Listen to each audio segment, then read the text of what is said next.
Boa noite. Vamos ouvir a palavra do Senhor nesta noite. Eu convido a igreja do Meia, também aqueles que estão tendo acesso a esse vídeo, a abrir as Sagradas Escrituras na segunda carta de Paulo à igreja de Tessalônica, no capítulo 2, apenas versículo 1, 2 e 3.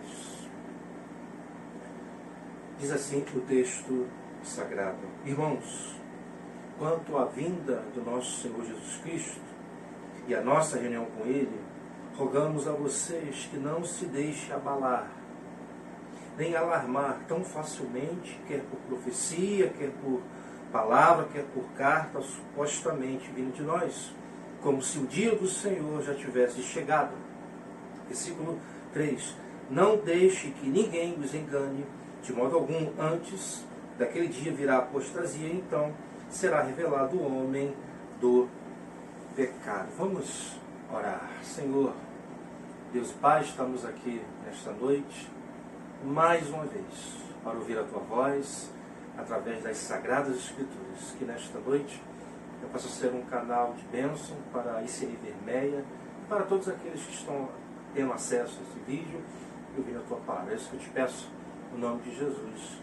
Amém e amém.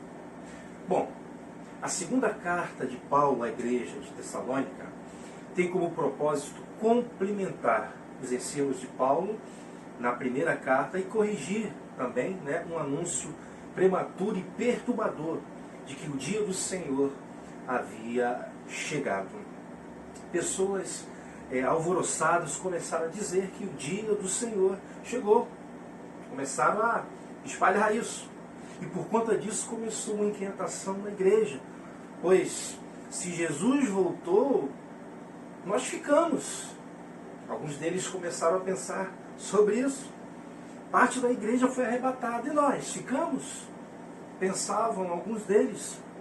E mais, por conta dos sofrimentos, perseguições e tribulações que a igreja estava sofrendo, se Jesus tivesse voltado, seria o término de todo o sofrimento que eles estavam enfrentando. Mas se Jesus voltou e eles ficaram, como vai ser agora? Então tudo isso começou a circular no meio da igreja, essas perguntas.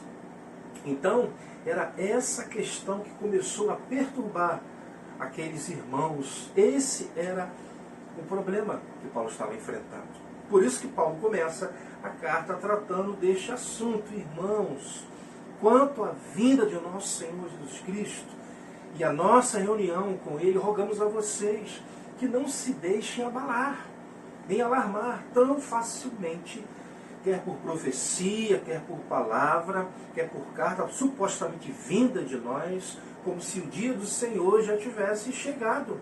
Não deixe que ninguém os engane, de modo algum. Antes daquele dia virá a apostasia, então será revelado o homem do pecado, o filho da perdição. Paulo então começa a explicar que o dia do Senhor ainda não havia chegado. Não havia chegado. Pois algumas coisas ainda aconteceriam antes que ele voltasse. Mas quero chamar a sua atenção para o tipo de problema que Paulo estava enfrentando na igreja. Preste atenção, quero chamar a sua atenção primeiramente para isso. Ou seja, os crentes da igreja de Tessalônica estavam abatidos. Eles certamente pensaram, nesse momento, no julgamento que ocorreria com a volta de Cristo. E se eles não foram arrebatados, certamente eles sofreriam um julgamento diferente daqueles que foram arrebatados. Eles ficaram alarmados, preocupados, enfim, toda essa preocupação por pensar que Cristo tinha voltado. E essa preocupação me chamou a atenção. Me chamou a atenção.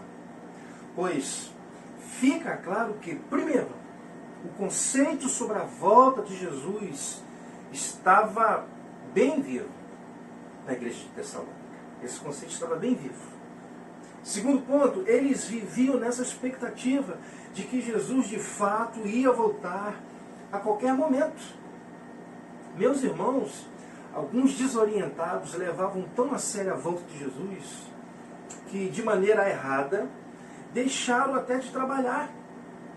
Por isso que Paulo diz, em Tessalonicenses, no capítulo 6, versículo 6 a 15, ele diz: irmãos, em nome do nosso Senhor Jesus Cristo, capítulo 3, versículo 6 a 15, irmãos, em nome do nosso Senhor Jesus Cristo, nós lhe ordenamos que se afastem de todo irmão que vive ociosamente, e não conforme a tradição que vocês receberam de nós, pois vocês mesmos sabem como devem seguir o nosso exemplo, porque não vivemos ociosamente quando estivemos entre vocês, nem comemos coisa alguma à custa de ninguém, ao contrário, trabalhamos arduamente com fadiga, dia e noite, para não sermos pesados a nenhum de vocês, não porque não tivéssemos tal direito, isso é interessante que Paulo fala, mas para que nos tornássemos um modelo para ser imitado para vocês. Quando ainda estávamos com vocês,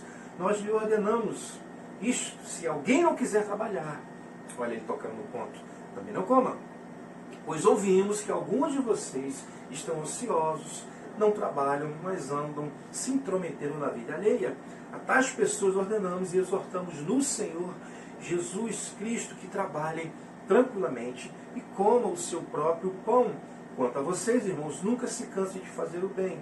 Se alguém desobedecer ao que dizemos nesta carta, marque-no e não se associe com ele, para que se, contudo, não considere um inimigo, mas chame a atenção dele como irmão. Então, Paulo aqui trata dessa questão de pessoas, né, que estavam tão desorientadas de que a volta de Cristo já havia ocorrido, que eles pararam de trabalhar, né? Então, Paulo está acertando aqui. Esse era o problema que o pastor Paulo estava enfrentando na igreja de Tessalônica. E isso me fez refletir, pensar, considerar mais sobre essa questão, pois a grande verdade é que o problema que Paulo estava enfrentando, de certa forma, era muito bom.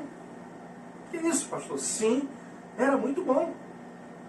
Pois ele tinha em Tessalônica crentes que acreditavam de verdade que Cristo iria voltar. Isso é muito bom. Esses crentes viviam nessa expectativa. A volta de Cristo estava bem vivo na mente deles. E isso é uma bênção para a igreja. Temos crentes que acreditam de verdade na volta de Cristo, que vivem nessa expectativa que a volta de Cristo está bem viva em suas mentes. Isso é uma bênção para a igreja. Queria ter em nossa igreja um problema desse tipo. Crentes preocupados com a volta de Cristo, vivendo nessa expectativa, tendo em sua mente a volta de Cristo bem viva. Queria eu ter crentes desse tipo, pois, infelizmente, falo isso com tristeza, a maioria dos crentes que conheço, não querendo generalizar, não se preocupam com a volta de Cristo. Não vivem nessa expectativa. Esse evento não está vivo em suas mentes. E faço tal afirmação com base nas conversas que tem com os crentes, de um modo geral. No estilo de vida que eles levam. O estilo de vida os condenam. No apego que muitos crentes continuam tendo a esse mundo. O apóstolo Paulo, escrevendo à igreja de Corinto, defendendo a doutrina da ressurreição, diz algo para eles que mostra justamente como os crentes do século XXI vivem. Em 1 de Coríntios, no capítulo 15, apenas o versículo 32, Paulo nesse capítulo, ele defende a doutrina da ressurreição, e falando sobre esse tema, defendendo, refutando os falsos mestres, ele diz o seguinte, no versículo 32 do capítulo 15 de 1 de Coríntios: se foi por meras razões humanas que lutei com feras em Éfeso, que ganhei com isso? Se os mortos não ressuscitam, comamos e bebamos, porque amanhã morreremos. Bom, parafraseando o que Paulo está dizendo, seria o seguinte: se os mortos não ressuscitam, se Cristo não ressuscitou, não teve nenhum valor ter lutado com feras em Éfeso. Ou seja, eu não ganhei nada é arriscar a minha vida. Portanto, é melhor comer, beber, porque amanhã morreremos e tudo vai acabar. Parafraseando com as palavras de Paulo, seria isso que ele estaria dizendo. Mas é óbvio que esse conceito está errado, e Paulo vai deixar isso muito claro nesse capítulo, provando que de fato existe a ressurreição e que Cristo ressuscitou. Mas o que eu quero dizer é que a maioria dos crentes do século XXI vivem dessa forma: comamos e bebamos, porque amanhã morreremos. Vivem dessa forma. E talvez muitos, ao ver esse vídeo, digam: eu não vivo dessa forma mesmo, pastor. Mas o fato é, o estilo de vida desses crentes os denuncia. Pois muitos vivem nesse mundo como se fossem viver aqui para sempre. Como se Jesus não fosse voltar e viver nessa terra. É tudo que eles têm. Muitos vivem dessa maneira. Paulo, escrevendo aos Filipenses, ele diz o seguinte, Filipenses capítulo 3, versículo 20, ele diz: a nossa cidadania, porém, está nos céus, de onde esperamos ansiosamente o Salvador, o Senhor Jesus Cristo. Portanto, eu não vejo essa espera ansiosa pela volta de Cristo por parte de muitos crentes e pastores também. Eu, sinceramente, não tenho visto. Não queremos generalizar, mas não tenho visto. A maioria dos nossos crentes criam seus filhos como se Cristo não fosse voltar. Isso é terrível. Porque nós vamos criar os nossos filhos de maneira terrena, com pensamento terreno limitado, sem a esperança dos céus. Muitos crentes vivem para conquistar muitas coisas nesse mundo, como se após a sua morte tudo irá terminar. Por isso que as palavras do apóstolo Paulo, a igreja de Corinto, comamos e bebamos porque amanhã morreremos, é muito pertinente para a igreja contemporânea. Pois a maioria dos crentes que conheço vivem exatamente desta forma. Já que podemos morrer amanhã, vamos então comer, beber, ou seja, vamos aproveitar a vida, pois amanhã podemos morrer e tudo vai acabar. É isso que muitos estão pensando. E que fique claro que eu não sou contra aproveitar a vida, mas o crente tem que aproveitar essa vida que nós temos aqui, compreendendo que após a morte teremos uma vida infinitamente melhor que essa. É isso que eu quero deixar claro. Então, não é somente comer e beber, aproveitar a vida porque amanhã morreremos. Não.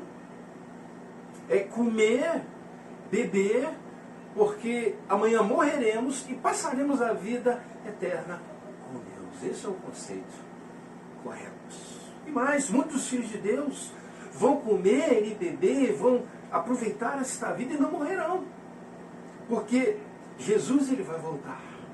E muitos serão arrebatados e não passarão por esta morte. Mas, infelizmente, esse conceito da volta de Cristo não está vivo na mente de muitos crentes. Concordem vocês ou não? Façam um autoexame.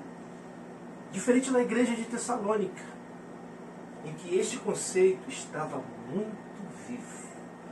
Muito vivo.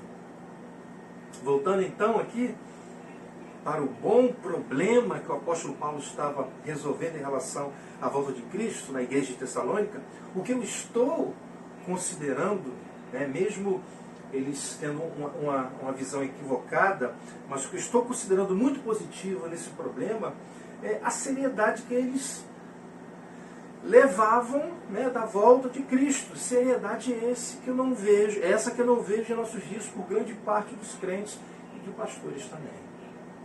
Então era um problema. Eles estavam tendo uma visão da volta de Cristo errada. Sim, mas o que eu estou considerando é isso. A seriedade que eles levavam da volta de Cristo, seriedade que eu não vejo em nossos dias por grande parte, não generalizando, falo mais uma vez, mas por grande parte dos crentes e também dos pastores. O crédito também, quero considerar, diante desse problema, o crédito que eles davam à pregação do apóstolo Paulo. Eles acreditavam. E por conta disso, mesmo de forma equivocada, estavam acreditando que Cristo tinha voltado. A preocupação que eles tinham com a volta de Jesus, eu confesso que não vejo isso nos nossos dias, por parte dos crentes. A inquietação deles em pensar que Cristo tinha voltado, e eles ficaram. Então, por considerar tudo isso, considero sim um bom problema que Paulo estava enfrentando. É nesse contexto. É isso que eu estou considerando. Queria eu ter um problema que o apóstolo Paulo teve na igreja de Tessalônica. Queria eu ter esse problema. Agora, o que também me chama a atenção é que o que de fato poderia estar gerando grandes problemas naquela igreja não estava. Interessante. O que de fato poderia estar gerando grandes problemas naquela igreja não estava.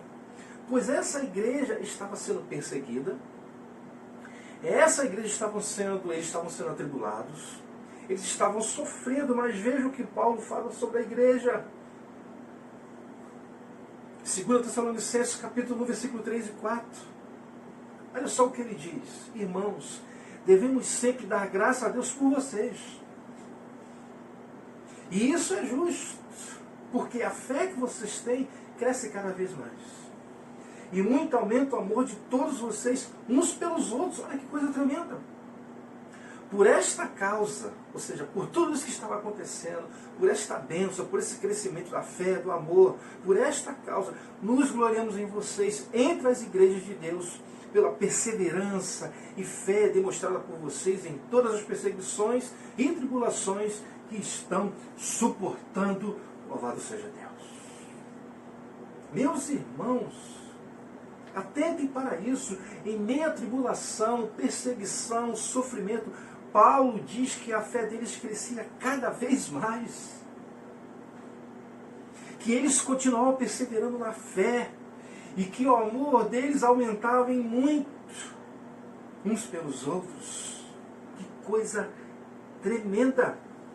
Ou seja, as tribulações, as perseguições, os sofrimentos não eram um problema para esses crentes.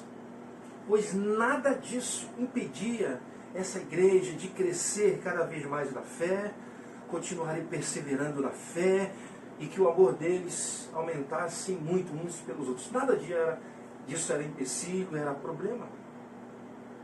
Meus irmãos, às vezes eu fico pensando, imagine se nós fôssemos perseguidos como eles eram. Eu fico imaginando. Se sofrêssemos as tribulações que eles sofriam, eu fico pensando sobre isso. Se a igreja brasileira enfrenta situações desse tipo, enfrentasse. Ninguém em Tessalônica estava deixando a igreja por causa das perseguições, tribulações e sofrimentos. Ninguém estava desanimado por causa das perseguições, tribulações e sofrimentos. Ninguém estava questionando a Deus por causa das perseguições, tribulações e sofrimentos. Ou seja, o que de fato poderia se tornar um grande problema para a igreja e para Paulo não estava sendo. Pelo contrário, Paulo diz, versículo 3 do capítulo 1, irmãos, devemos sempre dar graças a Deus por vocês. Paulo estava feliz com aquela igreja. Portanto, meus irmãos, quando paro para analisar a maioria dos problemas que os crentes estão enfrentando em nossos dias, por causa desses problemas, muitos estão desanimados, abandonando a igreja, abandonando Jesus. Eu chego à seguinte conclusão: muitos desses problemas, e sem querer desprezar, comparado com os problemas que a igreja de Tessalônica estava enfrentando, são problemas fúteis. Não estou desprezando o seu problema, não estou generalizando, não quero generalizar e não estou fazendo isso, mas o fato é, muitos desses problemas, comparados com os problemas que a igreja de Tessalônica estava enfrentando, são problemas fúteis. São. Não me levem a mal, não fiquem chateados comigo, mas essa é a grande realidade da igreja brasileira. Eu não quero ficar aqui especulando ou falando dos motivos que muitos têm apresentado para justificar o seu desânimo. Não.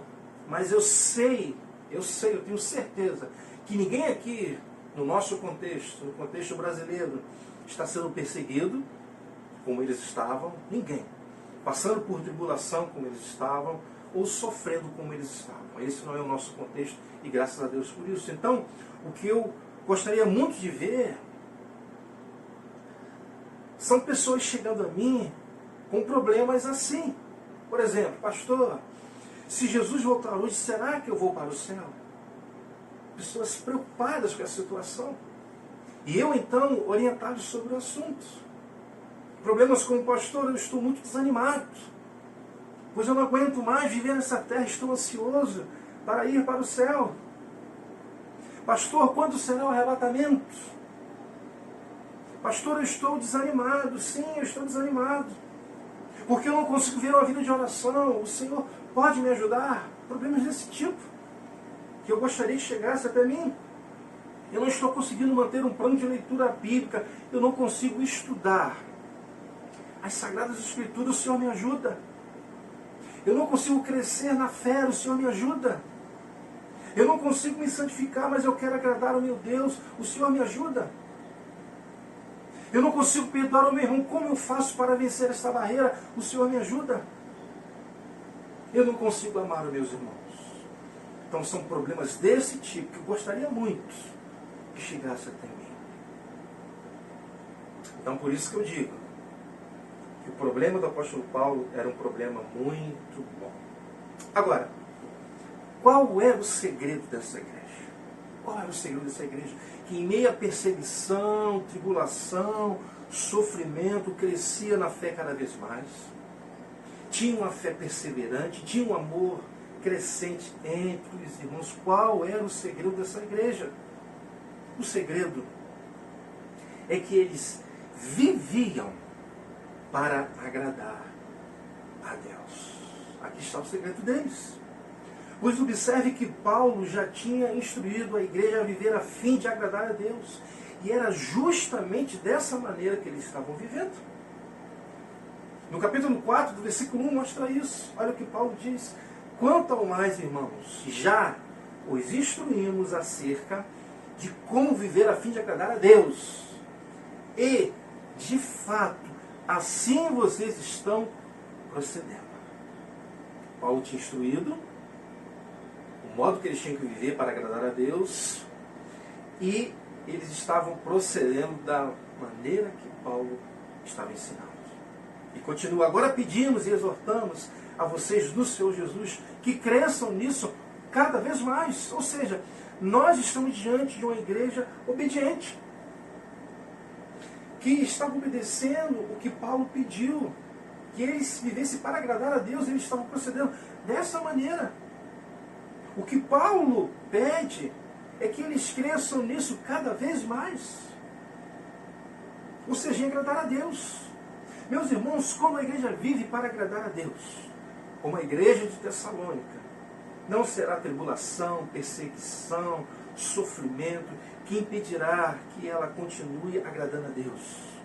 Que impedirá que os crentes cresçam cada vez mais na fé, que tenham uma fé perseverante, que o amor entre os irmãos continue crescendo. Não será esse será impedimento. Paulo é bem claro quando diz, quanto ao mais, irmãos, já os instruímos acerca de como viver a fim de agradar a Deus, e de fato assim vocês estão procedendo. Vocês estão vivendo. Estou feliz com vocês, pois o que eu tenho pedido, o que eu tenho pregado, o que eu tenho ensinado, vocês têm obedecido, vocês têm agradado a Deus. O que Paulo está se referindo quando ele pede que eles crescessem mais ainda? O que Paulo está se referindo aqui? Quando ele pede que eles crescessem mais ainda. Nós vemos isso nos versículos 2 a 12, no capítulo 4.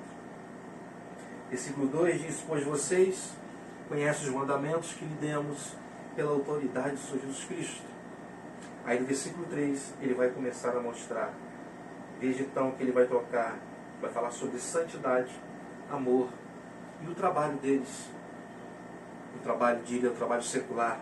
Versículo 3 diz, A vontade de Deus é que vocês sejam santificados. Então, a vontade de Deus. Aí ele explica melhor. Abstenha-se da imoralidade sexual. Cada um saiba controlar o seu próprio corpo de maneira santa e honrosa. Não dominado pela paixão de desejos desenfreados, né? Está falando em relação à nossa natureza pecaminosa, como os pagãos que desconhecem a Deus. Então não é o nosso caso. Nós temos apenas que ficar firme e não ceder a essas paixões. Aí ele diz algo interessante. Neste assunto, ninguém prejudique seu irmão, nem dele se aproveite. O Senhor castigará todas essas práticas, como já lhes dissemos e asseguramos. A ideia aqui no verso 6, possivelmente seja que ninguém deveria ser culpado de relações ilícitas com a esposa de outro irmão. Então, parece aqui que a ideia é essa, pois Paulo deixa claro que o Senhor castigará todas essas práticas, ou seja, tudo que ele se refere, dos versos 3 a 5. E ele diz, porque Deus não nos chamou para a impureza, mas para a santidade. Portanto, aquele que rejeita essas coisas, não está rejeitando o homem, mas a Deus que lhe dá o seu Espírito Santo. Então Paulo está falando aqui de santidade. Viver a vida de santidade é algo que agrada a Deus. E eles estavam vivendo. Eles só tinham que aumentar mais em relação a isso. Agora observe o que Paulo diz, se tratando do amor fraternal, ou seja, o amor entre os irmãos. Olha que igreja tremenda. Versículo 9 e 10. Quanto ao amor fraternal, não precisamos escrever-lhes, pois vocês mesmos já foram ensinados por Deus a se amarem uns aos outros. Eles já passaram dessa matéria há tempo, a ponto de Paulo não precisar mais tocar nesse assunto. Versículo 10, e de fato vocês amam todos os irmãos em toda a Macedônia. Contudo, irmãos, insistimos com vocês que cada vez mais assim procedam. Olha que coisa tremenda. Aquilo que para muitos crentes em nossos dias é algo utópico, para a igreja de Tessalônica não. Veja o que Paulo diz no versículo 10. E de fato vocês amam todos os irmãos em toda a Macedônia. Contudo, irmãos, insistimos com vocês que cada vez mais assim procedam. Que igreja tremenda. Imagina uma igreja dessa, onde eles praticavam a santidade, onde eles praticavam o amor. Versículo 11, 12, Paulo exorta-os em relação ao trabalho do dia a dia. Versículo 11 e 12, esforce-se para ter uma vida tranquila, cuidar dos seus próprios negócios, se trabalhar com as próprias mãos, como nós instruímos, mesmo sendo uma igreja pura, uma igreja que estava crescendo, uma igreja modelo, tinha pessoas que saíam, daquilo que Paulo estava ensinando, porque a igreja não é perfeita. Versículo 12, a fim de que andem decentemente aos olhos dos que são de fora e não dependam de ninguém. Então Paulo, ele está fazendo aqui a relação de agradar a Deus, falando de santidade, do amor e do trabalho dia a dia. Apenas lembrando que esses crentes já seguiam todas essas exortações dadas por Paulo, que vimos no versículo 2 a 12. Então tudo isso que Paulo falou, eles já praticavam, eles já viviam isso, eles tinham apenas que aumentar cada vez mais. Nós estamos diante de uma igreja que de fato agradava a Deus, uma igreja obediente. Que coisa tremenda. Que coisa tremenda. Meus irmãos, o que foi dito nessa noite, o que eu falei, tudo que eu falei, não tem o propósito de deixar ninguém constrangido. Esse não é o meu propósito. Mas apenas chamar a atenção dos irmãos para questões importantes, como a volta de Jesus. Isso tem se perdido. Faça um autoexame nesta noite. Quando você acorda, quando você projeta o seu futuro, seja na área profissional, nos estudos, você tem pensado na volta de Jesus. Isso é uma preocupação na sua vida? Assuntos como crescer na fé, eu quero chamar a sua atenção para isso, perseverar na fé, amor entre os irmãos. vida de santidade, como um cristão deve se portar diante do seu trabalho. Isso é importante para Deus. Superar a luta do dia a dia, superar as tribulações. Ou seja, chamar a igreja a uma vida que de fato agrade a Deus. Nesses dias tão difíceis, poucos são aqueles que têm chamado a igreja para agradar ao Senhor. Eu sou da época em que pregações desse tipo eram pregadas quase que sempre. Agradem a Deus, procurem a vida de santidade, de fé, de obediência. Então, esse é o propósito principal nessa noite, chamar a igreja a uma vida que de fato agrade a Deus. Vamos refletir, vamos nos preocupar, vamos pensar, vamos projetar as nossas vidas pensando na volta de Jesus, porque Ele vai voltar. Não é comer e beber, porque amanhã morreremos e tudo vai acabar, não. É comer, é beber, é morrer e ressuscitar para viver eternamente com Deus. Então, temos que pensar sobre isso. Temos que crescer na fé, temos que perseverar na fé, temos que crescer no amor entre os irmãos, na vida de santidade e superar as lutas, as tribulações, o desânimo, tudo que tem tentado impedir o nosso crescimento nessas áreas. E parece que eu quero chamar a sua atenção nesta noite a agradar a Deus. E se porventura alguém, ao ouvir esta mensagem, ao ver esse vídeo, diga: eu já tenho praticado as instruções que Paulo deu aos crentes de Tessalônica, pastor. O meu conselho é o mesmo que o apóstolo Paulo. Cresçam nisso cada vez mais. Cresçam nisso cada vez mais. Ou seja, continue mais e mais agradando a Deus. Que Deus ajude a nossa igreja no Meia a viver isso que a igreja de Tessalônica vivia. Que Deus nos ajude pela sua graça, que Deus dê sabedoria, que Deus dê um coração obediente à igreja do Meia. Vamos orar. Senhor Deus Pai, a Tua palavra ela é simples e ao mesmo tempo poderosa. Assuntos importantes nesses dias, onde muitos perderam a expectativa da volta de Jesus, onde muitos não lutam para crescerem mais em santidade, na fé, no amor. Mas aqui estamos aprendendo a Tua palavra. E nesta noite o Teu Espírito Santo possa falar à Tua igreja e todos aqueles que estão ouvindo. Obrigado por tudo que aconteceu nesta noite. No nome de Jesus. Amém. Amém. Que Deus te abençoe rica e abundantemente.